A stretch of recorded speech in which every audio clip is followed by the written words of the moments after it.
In 2023, then 48-year-old Erin Patterson had been separated from her husband Simon for about 4 years, but things had been mostly amicable. Until recently.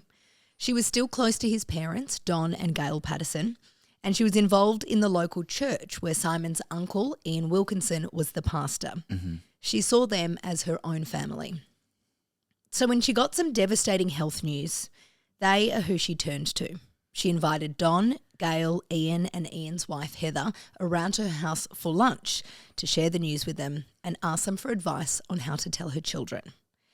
Except there was no health news, and the lunch was far more sinister than anyone could have imagined. This, Sammy, is the story of the mushroom murders. Never heard of it, but I'm excited to find out. It's really good how you watch the news and support your friend. I always watch you on the news, if that's what you call it. I'm on the radio, so okay. You can't watch, but thank you for trying. So close.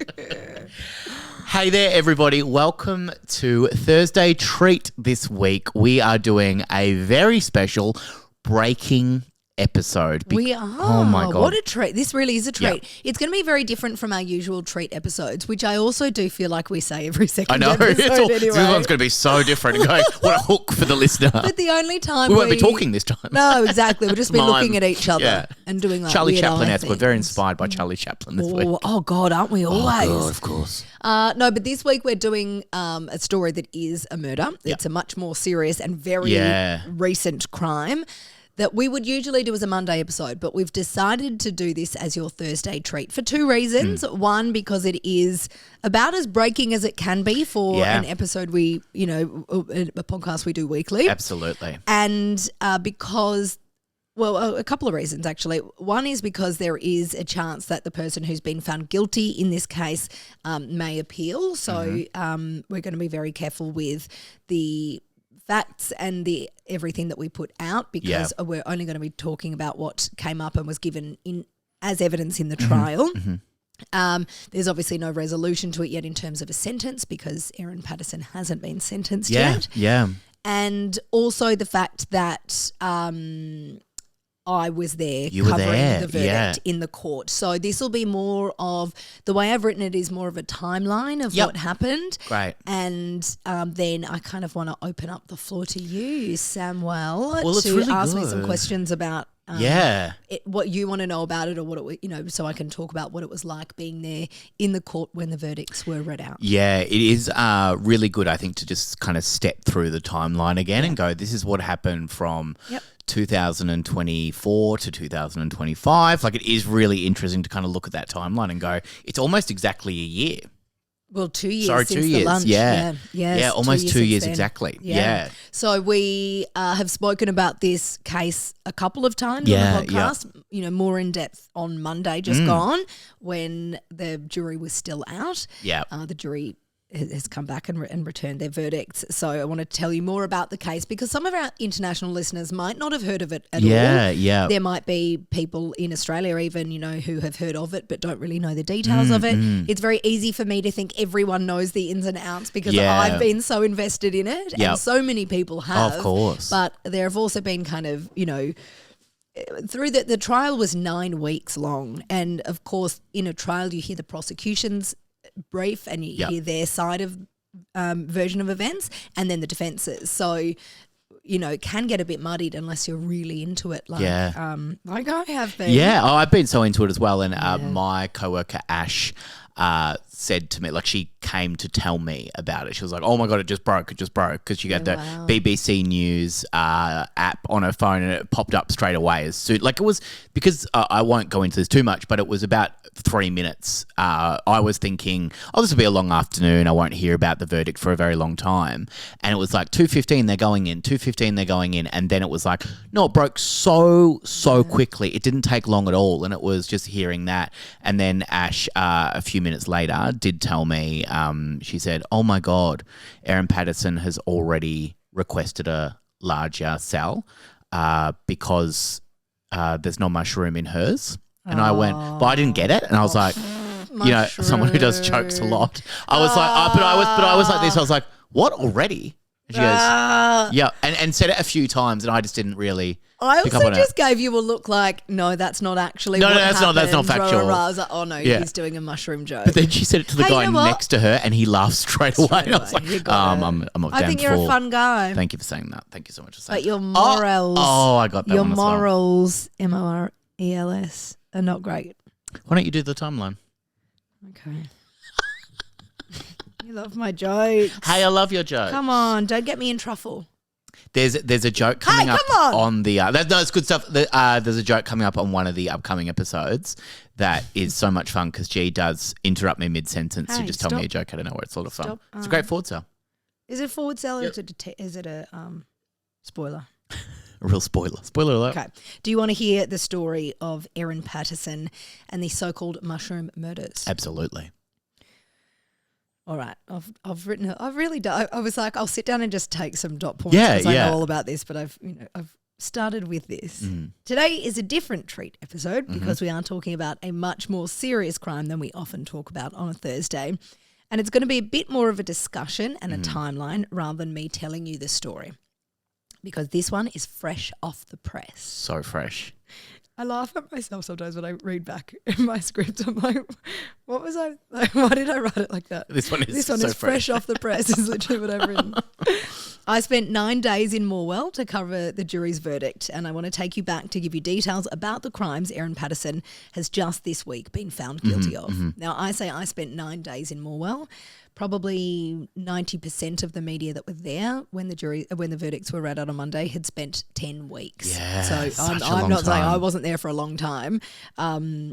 It was really a journey for of course, everyone. Absolutely. Yeah. All right. Now 50-year-old Erin Patterson was on Monday, July 7, 2025, found guilty of 3 counts of murder and 1 of attempted murder after she served 4 of her former in-laws' death cap mushrooms hidden in individual beef Wellingtons. Possibly the most interesting part of this case is the question that remains on everyone's lips. The whole way through the police's investigation and the jury trial, a motive was never truly established. Patterson pleaded not guilty and maintains she did not know there were death cap mushrooms in the meal.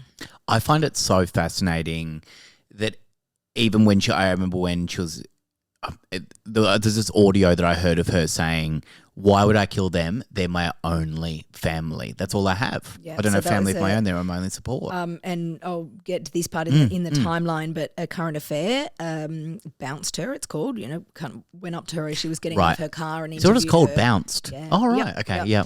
And yeah, she said, I can't remember the exact wording of that part. I don't think she said, why would I kill them? But I can't remember the wording. Yeah, of that part, so quote me on that. But yeah, she said, I loved them. I loved them. They were my family. Yeah.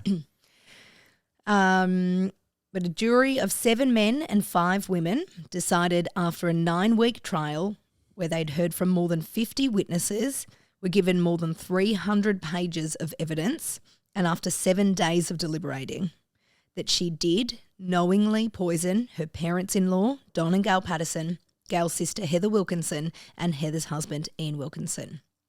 Ian was the only one to survive. Erin and Simon had separated about 4 years before the lunch, but they'd remained on fairly good terms by all accounts. They'd even been going on family holidays with their children. There has been talk that their relationship had started to sour, with talk of money and paying for their 2 children and child support started coming up in conversations, and they weren't particularly agreeing on things. On July 16, 2023, Erin attended a local church in Corumburra. So I must say as well, this and the area that it took place in has almost become a secondary character in the trial. My mum grew up in Corumburra, and my brother currently lives in Corumburra. There you are. And it is famous for the giant earthworm, and we used to go to giant earthworm festivities. Oh, isn't that Phillip Island that's famous for the giant No, earthworm? they're famous for the goddamn penguins. Yeah, but they've got a giant earthworm too. They do in a place called Bass, which is... do you and your family refuse to live anywhere that doesn't have a giant I thought you were saying earthworm? why you're refusing to believe that the giant earthworm is from Phillip Island.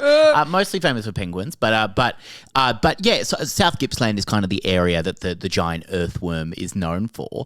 And so yeah, Carinbara I know really well because, you know, my mum and auntie were raised there. Wow. Yeah. So for those Very who don't know small the place. area at all, yeah, South Gippsland it's in the it's eastern Victoria. Leongatha, which is where Erin lived and where this lunch was held, is in South Gippsland. Yeah. Carinbara is about I don't know, about 15 minutes from Leongatha. Yeah, about 10 to 15. Yeah, it depends on how fast you drive. And then Morwell, which is the town the trial was held in, is about half an hour from each of them, and it's about 2 hours from Melbourne. Yeah. My good friend Ruby, who I grew up with, who grew up in Cape Patterson, which is not very far at all. Are we going through all the people we know where they grew up? Yeah. Stuff. Ruby said to me that she was the one that wrote. I had a drink with Ruby on Saturday night, and she was the one that wrote into the Mushroom Daily and corrected their pronunciation of Carinbara, which I think you would appreciate. Yes, and people keep saying Leongatha. Leongatha, Leongatha. Yeah. There's also a place where, as you're driving to Morwell, called Yarragon. It's spelled Yarragon, Tarragon, but it's quite fancy. But it's Yarragon. People in Prahran would call it Yarragon. Yeah, exactly. Okay, so back to the story. On July 16, Erin attended the church at Carinbara, where Ian Wilkinson was the pastor. And there she invited Ian, Heather, Don and Gail to lunch at her house on Sunday, July 29. They said yes. Ian and Heather had never been to lunch at Erin's house before, and Ian has said they were really happy to be invited. Wow.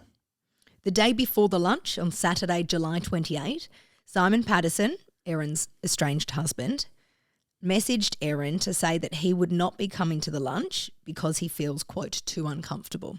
Right. She had extended the invitation to him as well. 5 minutes later, Erin replied, quote, "That's really disappointing. I've spent many hours this week preparing lunch for tomorrow, and I've spent a small fortune on beef eye fillet to make beef Wellingtons because I want it to be a special meal, as I may not be able to host a lunch like this again for some time. It's important to me that you're all there tomorrow." Wow. End quote. Simon did not reply. Right. And he did not attend the lunch. But still, the lunch went ahead. Yeah. Erin made and served individual beef Wellingtons with a recipe she got from the cookbook Recipe Tin Eats. And if any of our international listeners don't know about this, Nagi Mehashi is an incredible cook who started a kind of a recipe blog that's turned into a cookbook. It's incredibly popular, and really good. They're really interesting as well that the beef Wellington is a log. You know, it is presented in such a way, and you've never ever heard of it being cooked separately before. I've never heard of it being cooked individually. It was brought up in the trial, but it was odd. You know, very uncommon for something like that. Is probably a good word that they were individual. She cooked individual beef Wellingtons, which is an eye fillet. With a mushroom paste around it, wrapped in pastry. Yeah. Gail and Heather both offered to help Erin serve up the meals, but Erin insisted she do so alone. She put her 4 guests' meals onto large grey plates and put her own on a smaller, lighter coloured plate. At the time, it's not believed anyone questioned this. At the lunch, Erin dropped the news to the group that she'd told them the reason she'd gathered them there today, that she had been diagnosed with cancer. They sat around the table together and all prayed for Erin. Later that night, Don and Gail Patterson and Heather and Ian Wilkinson became incredibly sick with what they thought was gastro or possibly food poisoning. The next day, July 30, Don and Gail Patterson go to hospital by ambulance. They're that sick overnight. They go to their local hospital and are then transported to a bigger hospital in the evening. Simon Patterson, their son and Erin's estranged husband, hears about how sick they are and goes around to Heather and Ian's place and takes them to a third hospital, Oh, a different wow, hospital yeah. again, which was there. That was Leon Gather. There we go. Yeah. Easy to do. Easy to Gather. do. Leon Gather. He drove them there himself. Yeah. Simon gave evidence in the trial that during this drive, Heather was questioning why Erin served her meal on a different plate to her guests. Yeah. She was asking him if she only had 4 sets of crockery. She didn't have much crockery, and why did she serve it on a separate plate? Such an interesting fact. Yeah. This same day, July 30, so one day after the lunch, Erin Patterson says she suffers from diarrhea and nausea that began the evening before, so after the lunch. She drives her son to a flying lesson that is an hour and a half away from their home. On the drive back, CCTV shows her going into a service station where she spends 9 seconds in the bathroom before purchasing a ham and cheese sandwich, a sweet chili chicken wrap, and some lollies. And there is footage of this, isn't there? Yes. Yeah. She was wearing white capri pants, which is my favourite part of the story. Yes. Have you ever worn white pants when you have diarrhea? Not when I have diarrhea, no. When I have diarrhea, it's always black Brown pants. Brown pants. I have a lot of brown pants. Sorry, I snorted into the microphone. Nice, I like that. That night, Erin serves her children leftovers from the beef Wellington meal, saying she scraped off the mushroom paste because her kids don't like mushrooms. Heather and Ian Wilkinson, who'd been sent to Leongatha Hospital, or not sent to, Simon took them there. They end up getting transferred to a larger hospital after the hospital that Gail and Don had been in contacted their hospital to say that they had done testing and suspected toxic mushroom poisoning. The Leongatha Hospital had been treating this as a gastro case, and when they found out that there was a possibility of toxic mushroom poisoning, they realised this hospital didn't have the equipment to deal with that and transferred them to a larger hospital. Yeah.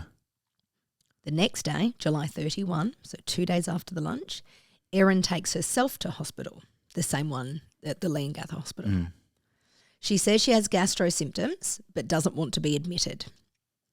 A doctor says other people who ate the same meal as you are suspected to have toxic mushroom poisoning. You need to be admitted.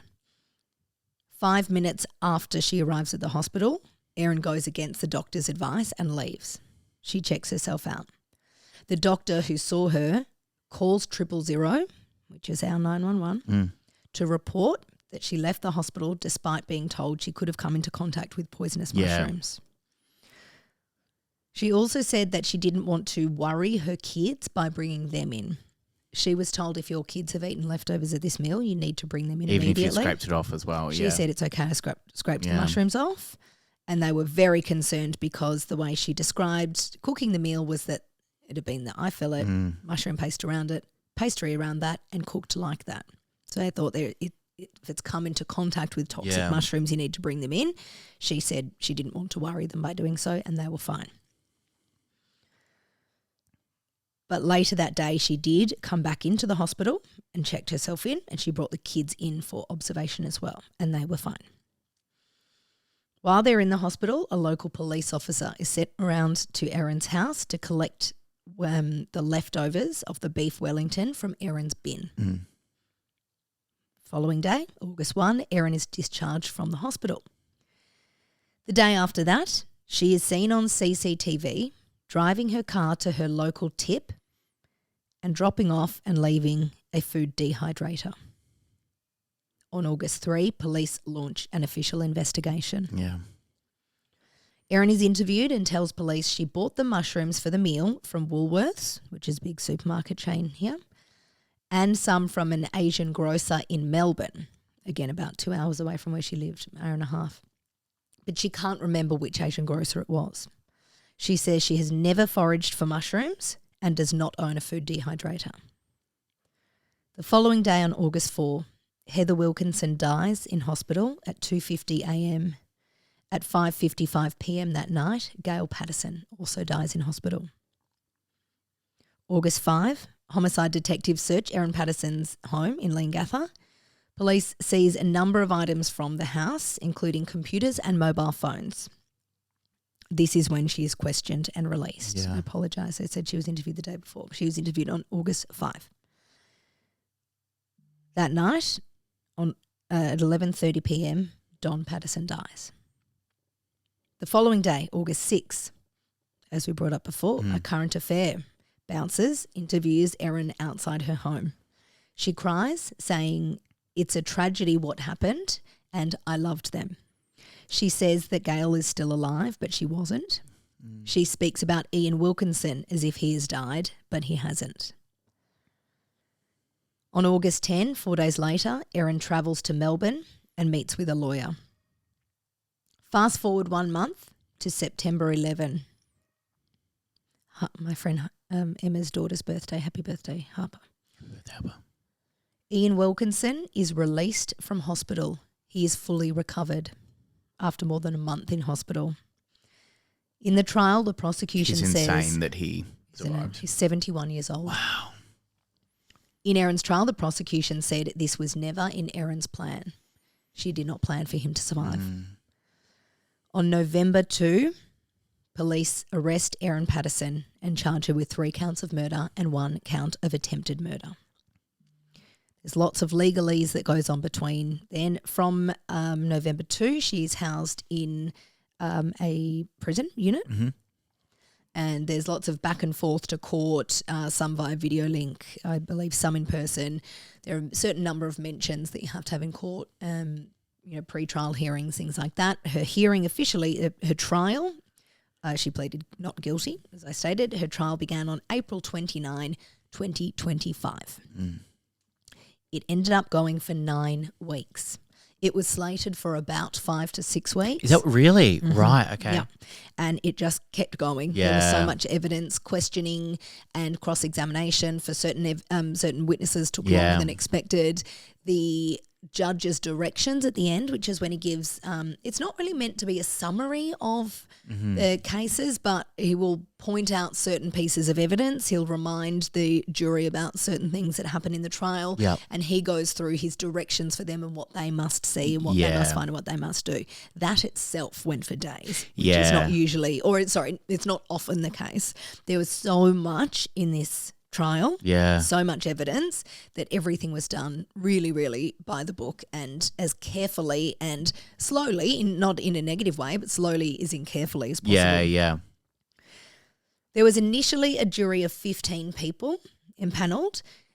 Juries in Australia are all 12 people, but with a trial like this that was going to go for many weeks, they impanel more people in case somebody falls sick, in case someone is dismissed for whatever reason, and that did happen.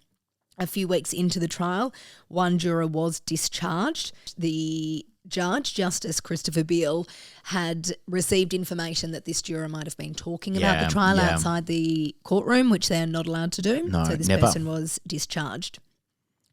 There was still a jury of 14 the day that they were retired. So they had to ballot 2 people off. This was literally a pull out of the hat system. So it's not in any way affected. It is completely random. 2 men were balloted off. So after sitting through 9 weeks of evidence, they were told, don't go say your goodbyes to your fellow jury members. You're dismissed. We don't need you anymore. And they did not get a say in the final verdict. What would you think if that was I'd be kind of annoyed, I think, if I'd sat through, the 9 weeks and really wanted to have my input into what happened and all my thoughts and feelings about the case. Like, I think you would want to have that last time. I mean, relief at some point because, you kind of want to go home and you'd want to not be part of the, what do they call it when they're sequestered? They were sequestered. I think you kind of want to go home. What about you? You would like to have your say in the case? Well, this is the thing. My personality would justify that I would want to have my say, but I actually think I would be more relieved because I wouldn't be keen to be on a jury in terms of deciding someone's guilt or not. Yeah, it's a very hard thing to, I think, and I don't know, we will never know what was discussed in that room, but, if there was some kind of back and forth and if everyone hadn't been really confident about what they wanted their verdict to be at any point, I just wouldn't want, and this case I won't speculate on because I wasn't in the jury room, but, a hypothetical case if I was on that jury and I wasn't if I wasn't sure, I probably wouldn't want to be one of the people making the decision, because I would hate to live with that. Oh, but what if? Either way, whether the person was found guilty or not guilty. Yeah. And you know, just speculation, but you'd think that, if it did take however long it took, the 6 days that they deliberated for, seven was it? Yeah, right. So 7 days that they actually deliberated for. Oh, because they came out on the Monday, yeah. So you'd think, in a situation like that, either they were doing, reading evidence the whole time and going through the case, or there might have been a couple of people in that room that were saying, I think there's enough reasonable doubt here. Yeah. Yeah. Well, again, we don't know and we won't know, but for whatever reason it took until the 7th day. Okay, so I've just written down some dot points of points of note, acknowledging that this is what I've considered the points of note throughout the trial. Erin's story changed from her original police interview, which was played in her trial as well. In the police interview, she had denied ever foraging for mushrooms. Then during the trial, she ended up admitting that she did take up the habit of foraging during COVID lockdowns. No one in her life has verified this. She had told police that she had never owned a dehydrator. When she found out they had CCTV of her dumping one at the tip, she said she did so because she panicked. And when the conversation came up that there might have been mushroom poisoning, she didn't want to look like anything might have she might have been suspicious involved in that. The jury heard that Erin never had a cancer diagnosis, and Erin admitted to this herself. This is proven, but why Erin apparently told her former in-laws she did have cancer was never made clear.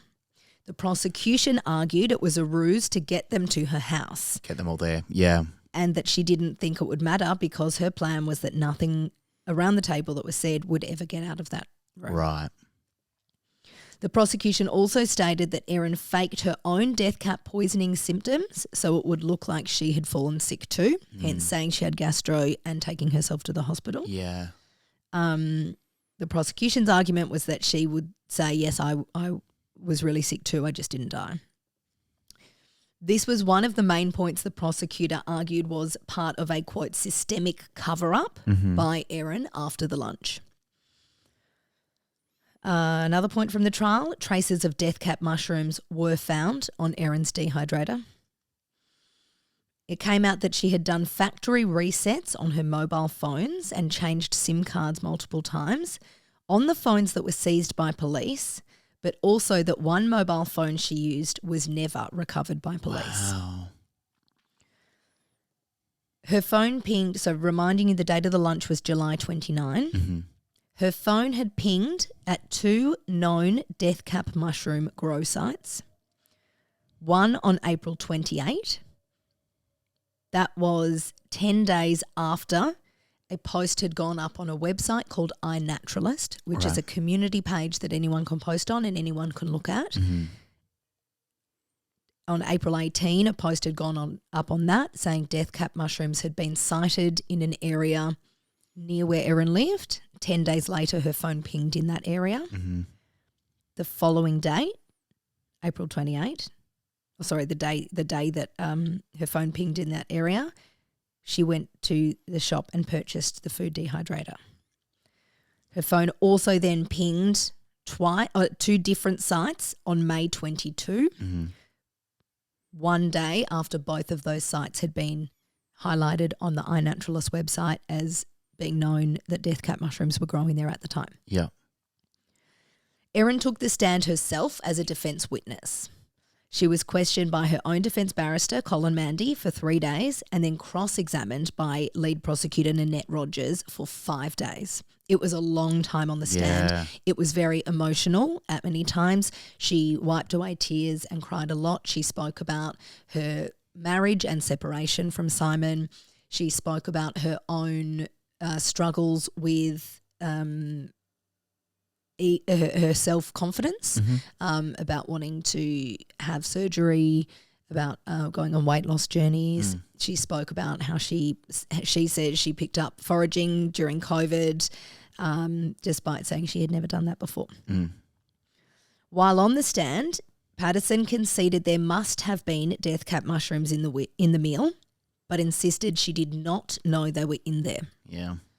As she had admitted to foraging before, she pondered whether she could have accidentally picked death cap mushrooms another time and had used the same container to store them as she then used to store the mushrooms she had purchased for the beef Wellingtons. Right. So it's important to note she never said in her trial, I think I put death cap mushrooms in the meal. Yep. She did not say that. The Asian grocer she claims to have bought dried mushrooms from could never be identified. Yeah. She was never able to say exactly which store she purchased mushrooms from, and police and the health department went around to all of the Asian grocers that she identified as possibly being them, and none of them had mushrooms that matched what she said she bought. It goes without saying, but I will say she says she bought mushrooms from supermarket Woolworths. Nobody else who bought mushrooms from Woolworths fell sick, and there was no evidence at all that there was death cap mushrooms purchased from a store. Yeah. Erin admitted on the stand she had never been diagnosed with ovarian cancer. Members of both the Patterson and Wilkinson families attended every single day of the 9-week trial. Simon, her estranged husband, and Ian, the survivor, were both there many or most of the days. I'm not sure if both of them that were there every day. There were certainly people from – I wasn't there throughout the whole trial, so I don't want to say that they were there every day, but there were certainly representatives of each of the families there for every day. It's so hard to be there that whole time. Yeah. None of the close family members, so Simon nor Ian, were there at all through the jury process or the verdict. Right. The jury retired to consider its verdict on June 30. On their 7th day of deliberations, they returned 4 unanimous guilty verdicts. From then, Erin was taken from the police cells in Morwell in a prison van back to Melbourne's women's prison, where she will remain at the very least until her next court date. They'll have a pre-sentencing hearing in early August, and she will be sentenced after that. Now, there have been indications her lawyers plan to appeal her convictions, so we will watch this space. Yeah. If she doesn't, or if an appeal is unsuccessful, she faces up to 3 life sentences in prison. And that is where my report on this is finished. I'm happy to answer any of your questions that I can and talk about the what it was like in the room where it happened. Yeah, nicely done. Thank you. So in a trial like this, so the jury actually decide if you're guilty or not guilty. That's Correct. What they decide. There's no choice of innocence. Yeah. In a criminal case, in a criminal court, there is no option of innocent. There is guilty or not guilty to the charges. The onus is placed entirely on the prosecution. Yes. The defence does not need to prove that a person did not commit a crime. Mm-hmm. The prosecution must prove beyond reasonable doubt that they did. Yep. And so who decides the amount of time that she goes away for? Is that the same judge that presided over this? Yes, that's the judge. So the sentencing comes down squarely to the judge. Yep. He has been sitting through the entire trial. He has heard all of the evidence that the jury heard. He has heard the jury's verdicts. He now goes away to process that. The pre-sentencing hearing is for both the prosecution and defence to essentially state their cases of what they believe a sentence should be. Justice Beale will then take that information away, consider that as well before handing down his sentence. In the sentencing hearing, he will do essentially like a big recap of not of the trial, but of what has been found. Yep. So the prosecution's case, because that's what was deemed proven by the jury. Yeah. He'll do a big rundown of that, and then he'll make his own statements about Patterson, about her crimes, and he will hand down his sentence. Now, there's no minimum sentence for murder. Yep. In Australia, there's no minimum, and maximum is life. So she faces potentially up to 3 life imprisonment terms, as well as whatever a sentence may be for the attempted murder of Ian Wilkinson as well. Yeah. Why do you think in that this was the case that kind of got the world interested? What do you think from being there? What do you think it was that the BBC were there? It made international news everywhere, and everyone was invested in such a small town, like a place where this happened. Yeah. What do you think that was about? It's hard to say because I'm not a psychologist, and I think that's what it comes down to, really. We've spoken about, the reason we do this podcast is because there is a fascination around crime. Perhaps it is because the majority of people can't fathom doing something like that or being in that headspace. So we find it a really like a real thing of human interest that someone can. There's something a bit storybook about this case in particular. It's a small town. It's a female killer. That's rarer in itself. It's family members who have been killed. Again, there is no clear motive ever presented, which is really interesting in itself. I find that really interesting. Yeah, I do too. Yeah.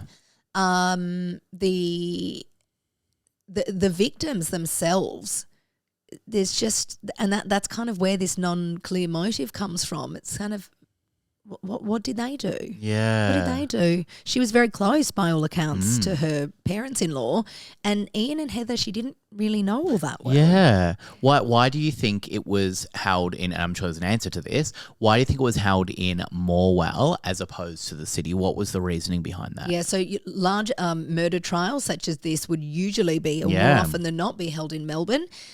All the lawyers and the judge are from Melbourne.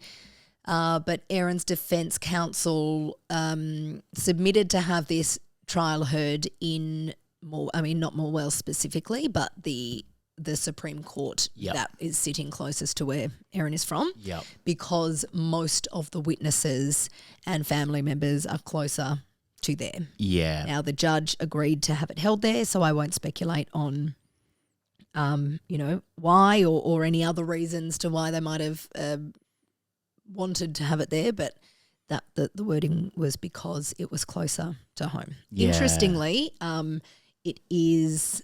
I don't know the statistics, so I won't try to guess them. But I have read that juries in regional courts give not guilty verdicts more often than big city. Right, Supreme okay. Courts. I do not know the statistics around that, so please do not quote me on that. But I have heard that. Now, I'm not insinuating that that's the reason it was there. That was just something that was kind of discussed through the trial, like, there's an interesting tidbit about it. But obviously this jury came back with 4 unanimous guilty verdicts. So. Yeah. And what did it do to, because you were there for a while, what did it do to the town of Morwell? Because it is not a town that you'd think such a big trial like this would happen. It is such a small place. I'm just going to quickly Google what the population is actually. Because you got a big photo with everyone outside the court. You also got a photo with everyone in the local cafe. All that the you media go to that was there the whole time. Yeah. So according to AI overview of Google, which is very fallible. Yep. The population of Morwell, Victoria is 14,300. Yep. That's little. It's tiny. Yeah. It's a little town. There's kind of, one or probably 2 main strips of shops with, a kind of couple of streets going between them, a very small kind of city hub. Yep. There's a small shopping centre, about a 5-minute driveway. There's lots of motels. There's a court. There's a cop shop. Yep. Lots of pubs. Yeah. 2 bolos. Yeah. RSL. Yeah. That's about all. And, Yeah. and lots of houses and homes and properties, of course. With Traralgon close by, which is the Traralgon bigger is slightly part bigger. of And tidbit for you about myself, that's Yeah. where I had my first Yeah. journalism job, was in Traralgon. So you know Morwell. I do. Yeah. I know it more well than you. Very nice. Very Thanks. nice. Yeah, so it was madness on the town. This town is not the highway actually bypasses the town now. It used to be a really big energy town. There were power plants there. There's a paper mill nearby. There were multiple power plants that was private. The power industry was privatised in, I believe, the 90s. I apologise, I haven't got this on the dates on the top of my head. But a lot of redundancies and people out of work because they closed down the power stations. And so then when a bypass was put in place, so the freeway traffic no longer passed through Morwell, it really became, and I hate to use this term, but for want of a better term, a bit of a ghost town. It's very much just locals who are there. Not many people visit or pass through otherwise. So it's very quiet. And all of a sudden they had 10 weeks, and the Monday just gone when the jury came back, that was the first day of the 11th week. Yeah. There were, how many people are in that photo? They're probably about 100 media people there from all outside of town. Yep.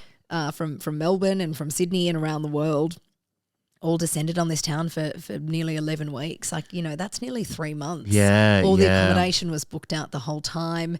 The cafes and restaurants and bowling bolos and everything were full. The town was really wonderful and accepting in terms of the retailers and hospitality workers were wonderful. Everyone there is so wonderful. They were very they're grateful. lovely. South Gippsland in particular is like a lovely part of the world. Yeah. They were very grateful that we were there and spending money. One of the cafes, I want to give a massive shout out to the Daily Cafe and Food Store, a genuinely really, really, really good cafe. Actually put on a dinner for all of the media on what ended up being the last full week down there to kind of, thank us for our patronage. And it was beautiful. It was again, I was only there for 9 days, but in that time it was just it was a real community sense of the people in Morwell. Of course, none of these crimes happened in Morwell. So, people we were dealing with weren't directly affected in these crimes or in the trial itself. So it's important to say that as well. It's not a positive thing that happened, but for retailers and hospitality workers in the town, they were grateful that it was just different for them to have such a big experience. So that was a really interesting part of it. For everyone in the media there covering it as well, it was a bit of a kind of strange home away from home for a while. A lot of people were there for nearly 3 months and, spending all their days with just the other media and not with their family and friends because they weren't driving home at the end of the night.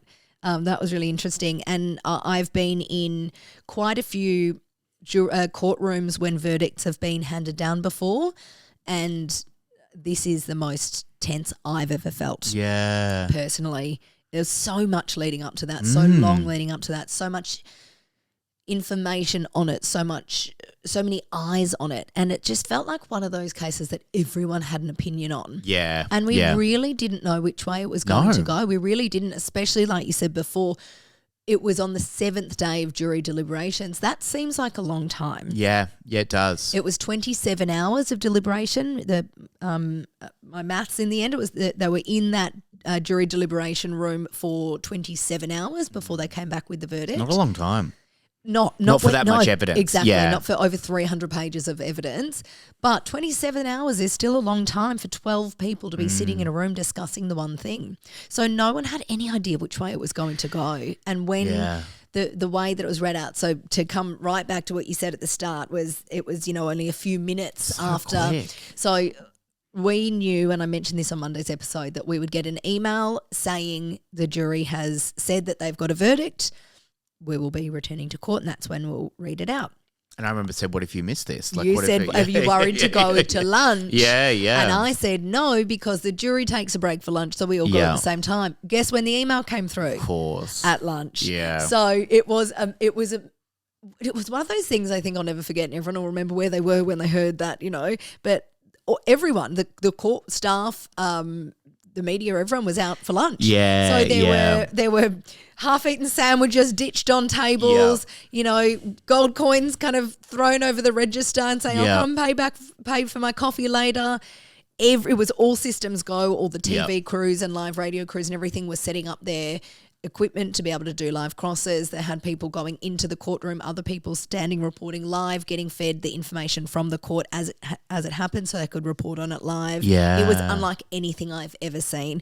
And then being in that court, it was really quick. So the courtroom itself filled up there were members of the public that were in there who had kind of lined up for their place in the court. There was a representative of the Patterson family and one of Erin's friends named Ali who had been there throughout the trial. Yeah. And there was media and police.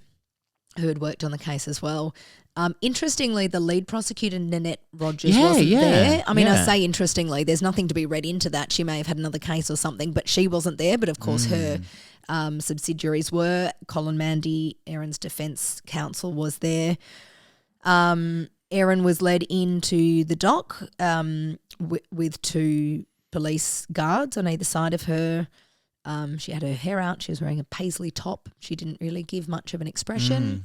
Then the jury was led in. From what I could see, none of them looked at Erin. They sat down. The judge came in before that. Then the jury was let in. The judge asked, "Have you reached unanimous verdicts?" And the foreperson stood up and said yes. Yeah. He started by saying, on the charge of attempted murder of Ian Wilkinson, how do you find Erin, I can't remember her middle name, Patterson? The foreperson said, we find her guilty, and then went through each of the three murder charges as well, and he said guilty to each of them. And there wasn't really much reaction. There were kind of a couple of soft gasps. Gasps isn't even the right word, kind of a that kind of noise. Because I don't think anyone knew how it was going to go. How would you? No, we can't, exactly. Yeah. And Erin herself gave no reaction. She blinked quite a lot. She kind of stared right at the jury. It wasn't, like a menacing look. No, she just stared straight ahead at them. There were no tears, despite there having been a lot of tears throughout the 9-week trial. There was no, big sigh or anything. She looked very unemotional in every way. Not surprised, not surprised, not upset. Yeah. She kept a completely straight face. As soon as the fourth verdict was read out, the judge thanked the jury for their service. He said that they'd been an exemplary jury, that they'd done a fantastic job, and he thanked them all. He said that none of them have to sit on a jury for 15 years if they don't want to. If they want to, they can. And then he thanked them, and he actually said the last thing you'll want is another long speech from me, which kind of elicited a couple of giggles. And then he let them go. Erin was let out by the police guards, and the entire thing was over in less than 9 minutes. If she was to be found not guilty, she would have been processed and let out straight away, and she would have walked a free person. Had she been found not guilty on all of the charges, yes. Because we said not guilty. There were no secondary charges laid. They were the charges against her. So had she been found guilty, she would have been processed and not guilty. Left. Had she been found not guilty on all of them, she would have walked out the front doors that we all walked out. When you were talking about being at lunch and everything, I remember kind of discussing with a few people. I was like, over the weekend, I was like, I don't think a verdict will be read out on Monday. They won't reach a verdict because Monday, it's like, well, they would have reached a verdict on Saturday. They didn't deliberate on Sunday. Yeah, so they deliberated Saturday and not Sunday, and they were sequestered, as we mentioned, through the whole process, which means they can't talk to any of their family friends. They couldn't leave the hotel they were staying in. So everyone on Monday was going, well, it won't be today, because if they'd been close on Saturday, they would have wanted to wrap it up then. But I think I was given a little sign by the universe that it was going to be Monday. Oh, right. Actually, 2 signs. So the first was that I had stayed in Melbourne Sunday night, and I was going down to Morwell on Monday morning. And when I plugged into my GPS, the court in Morwell, the time of arrival was 11:11. Oh, okay. And then when I arrived, it actually was 11:11, which never happens. That the time doesn't change. Always delay or so I was like, maybe there's some good vibes in the air that this might be the day.